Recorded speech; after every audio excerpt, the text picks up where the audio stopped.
Comenzamos el tema de la transición a la democracia, que es el periodo histórico en que se pasa de la dictadura franquista hasta un Estado de derecho y democrático como el que tenemos actualmente en España.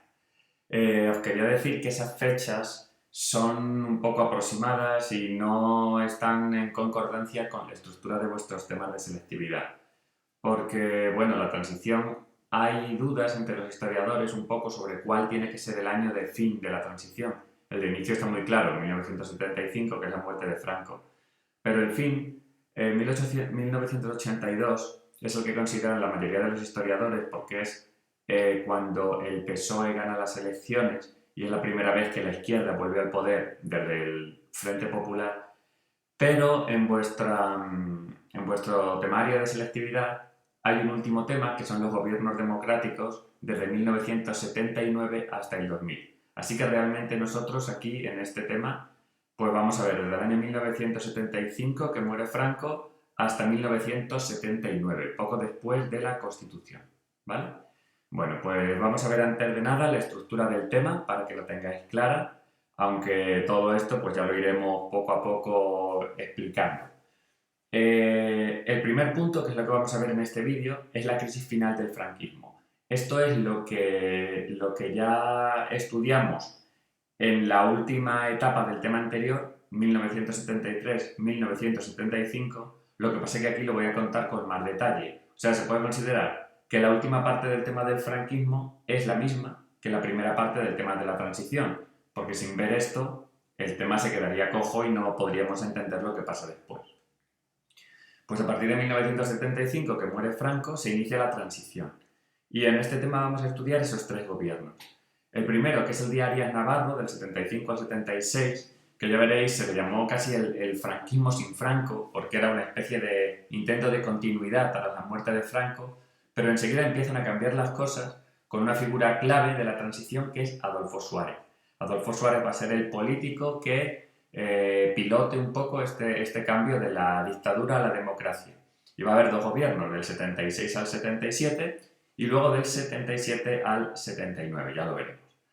En el tercer punto estudiaremos las características de la Constitución de 1978 y en el último la construcción del Estado de las Autonomías, que es algo pues muy novedoso, puede recordar un poco al federalismo del siglo XIX, a los proyectos autonomistas de la Segunda República, pero es la primera vez que todo el Estado español se cubre con autonomías, con una especie de, bueno, estados federales que son las comunidades autónomas.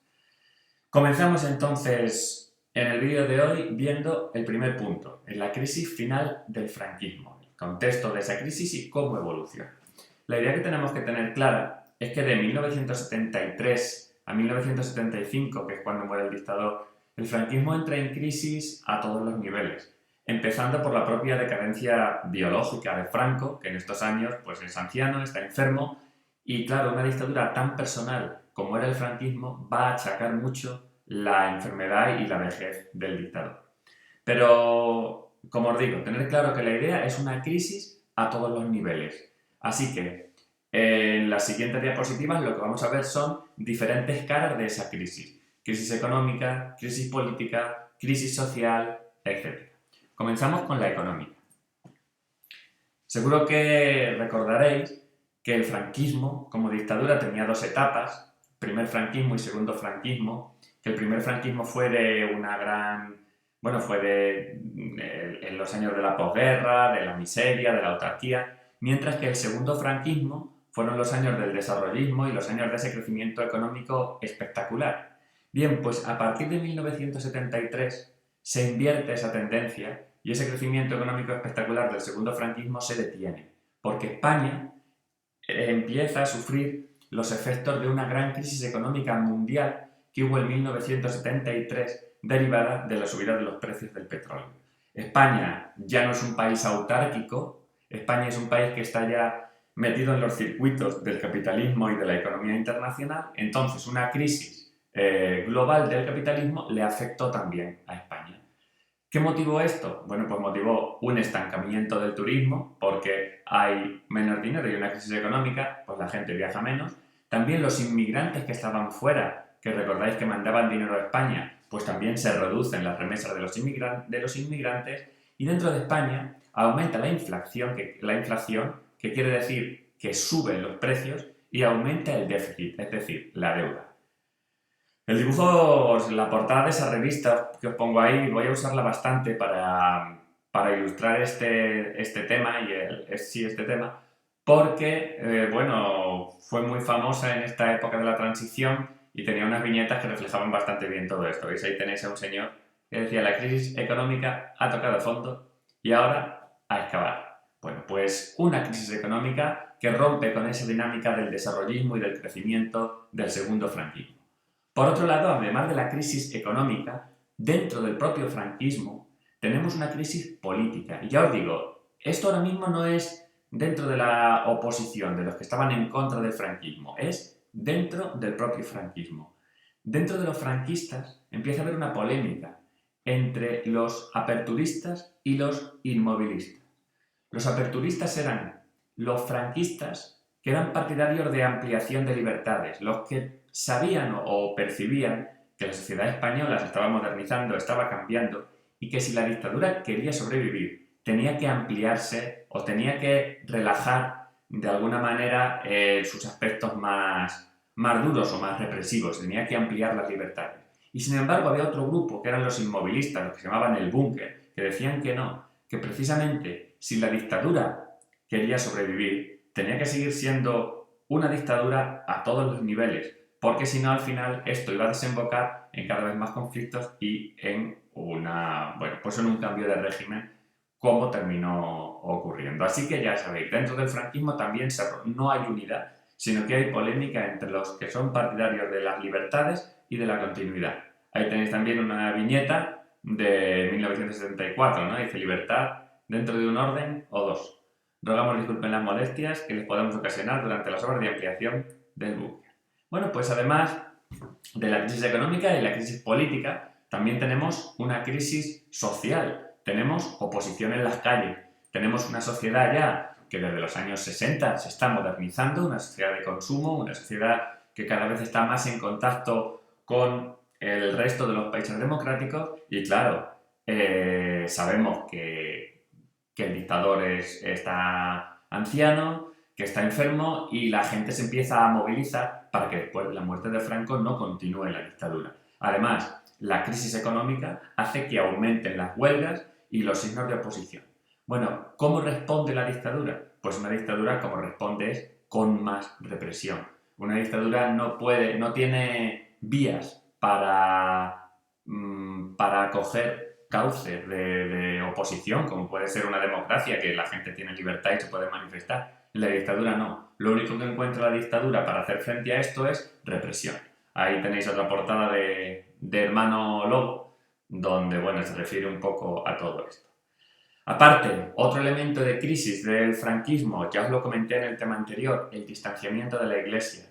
La Iglesia, que durante toda la dictadura había sido uno de los puntales fundamentales del régimen, en los últimos años del franquismo se distancia de forma clarísima. La Iglesia Católica pide perdón por su actitud en la guerra y en la dictadura, y es partidaria clara de la reconciliación y de las libertades desde hacía ya bastante tiempo, desde principios de los 60, cuando el Concilio Vaticano II había cambiado la forma de la Iglesia. Así que el franquismo pierde uno de sus principales apoyos, y la figura clave en todo esto es el presidente de la Conferencia Episcopal Española, que en ese momento era el cardenal Vicente Enrique y Tarancón, que es el señor que tenéis en la foto. Bueno, como veis, estos últimos años del franquismo son de crisis, y a la vez, como os he dicho, Franco cada vez es más anciano. Así que tiene que hacer una cosa que no había hecho hasta entonces nunca. Franco, recordáis que era el generalísimo y concentraba él todos los poderes. Era jefe del Estado y también había sido durante toda la dictadura jefe del gobierno. Bueno, pues a partir de 1973, Franco, por esta debilidad ya que os digo, se ve obligado a ceder a otra persona la presidencia del gobierno. Franco siempre había sido el presidente del gobierno, pero ahora se ve obligado a cederlo a otro. Se lo cede al almirante Luis Carrero Blanco, que era su hombre de máxima confianza. Era era uno de los más puristas dentro del franquismo y la teoría o la idea era que después de Franco la dictadura pudiera continuar con Carrero Blanco, por ejemplo, porque claro, tener en cuenta, el franquismo era una dictadura personal de Franco y se planteaba un gran problema. Se decía, después de Franco, ¿qué? Bueno, pues después de Franco estaban intentando buscar soluciones. Nombra Franco en 1973 a Carrero Blanco, a este hombre de máxima confianza, que iba a ser la pieza clave para la continuidad del franquismo tras la muerte del dictador. Pero todos estos planes se truncaron o fracasaron porque en 1973, en ese mismo año, en diciembre, la banda terrorista ETA asesinó a Carrero Blanco con un coche bomba en lo que se llamó la Operación Oglo. Ahí tenéis cómo quedó el coche de Carrero Blanco, ¿vale? Y aquí en esta foto tenéis el cráter que causó en la calle la explosión del coche. El coche saltó por los aires. Y Franco entonces perdía a su hombre de máxima confianza. Bueno, pues muerto Carrero Blanco, en 1974 Franco nombra a otro presidente del gobierno y ese otro presidente del gobierno se llama Carlos Arias Navarro. Carlos Arias Navarro se nombró tras la muerte de Carrero y su programa político se concretó un poco en lo que se llamó el espíritu del 12 de febrero, que eran promesas de apertura, promesas de libertades, pero que nunca se concretaron en un cambio real. La dictadura, desde dentro, no iba a transformarse en una democracia. De nuevo, una portada de Hermano Lobo, donde, bueno, yo creo que explica bien lo que fue ese espíritu del 12 de febrero. Dice, rogar a Dios en caridad por el 12 de febrero virgen y mártir. Es decir, pues el espíritu ese famoso del 12 de febrero no llegó a nada. Y ahí tenéis a Arias Navarro en la tele diciendo democracia sí, pero... Y la gente que ya quiere democracia y dice, va, los mismos peros con distintos collares. O sea que es una especie de lavado de cara de la dictadura. Resumen de lo visto hasta ahora. Los últimos años del franquismo están marcados por una crisis a todos los niveles, económica, política y social. Franco, por su vejez y enfermedad, se vio obligado a delegar en otras personas la presidencia del gobierno.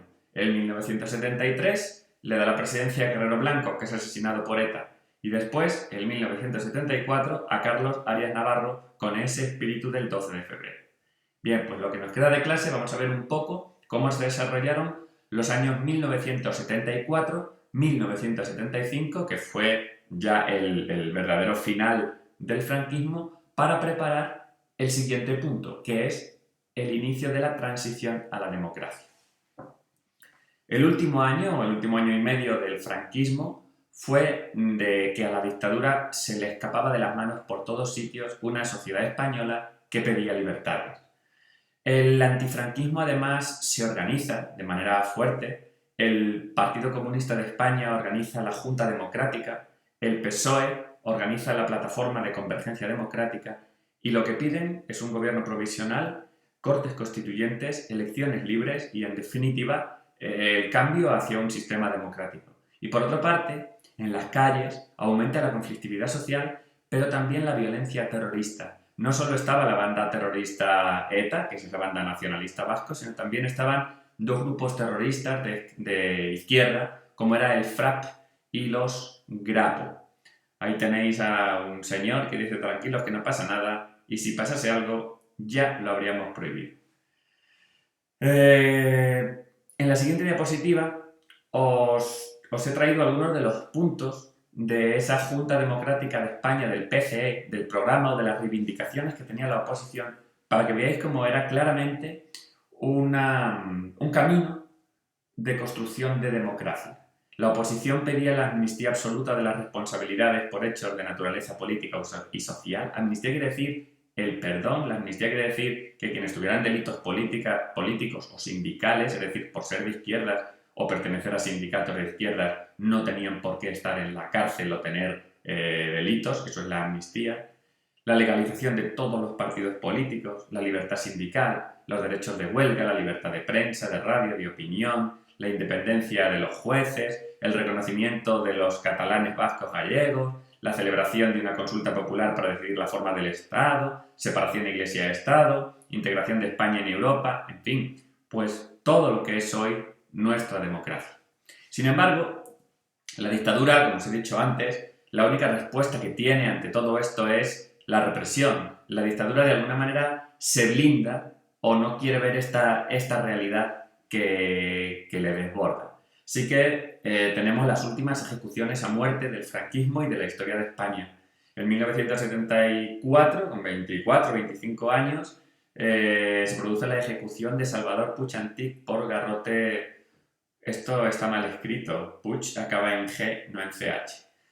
Por garrote vil. Fue la última en España con este método. El garrote vil era un método tradicional de ejecución en España en el que se sentaba al reo en una silla y se le ataba el... Bueno, la cuestión es que se le metía un clavo por el cuello, creo que os lo conté el otro día, y así se le mataba. Pertenecía este joven a una organización armada de lucha contra el franquismo.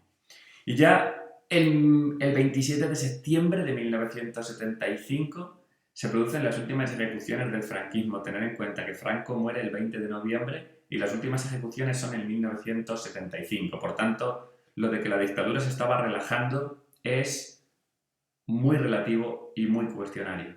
Eran 3 miembros del FRAP, esa otra banda terrorista que os he dicho, y 2 de ETA. Por si fuera poco, en 1975 los marroquíes aprovechan la debilidad de Franco y de la dictadura para hacer su marcha verde. La marcha verde es que los marroquíes tomaron, ahí tenéis una foto, tomaron el Sáhara Occidental, que por aquel entonces era una colonia española, y lo ocuparon.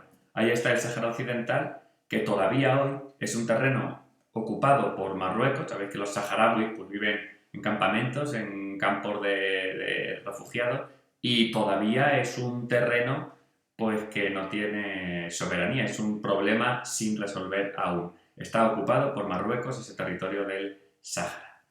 Bien, y terminamos con que el 20 de noviembre de 1975 muere Franco y se inicia el proceso de transición a la democracia.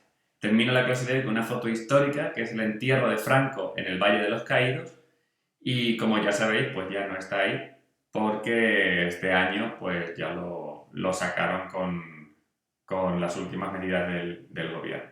Así que con esto terminamos la clase de hoy, y mañana, o en el próximo vídeo, veremos ya el inicio de la transición.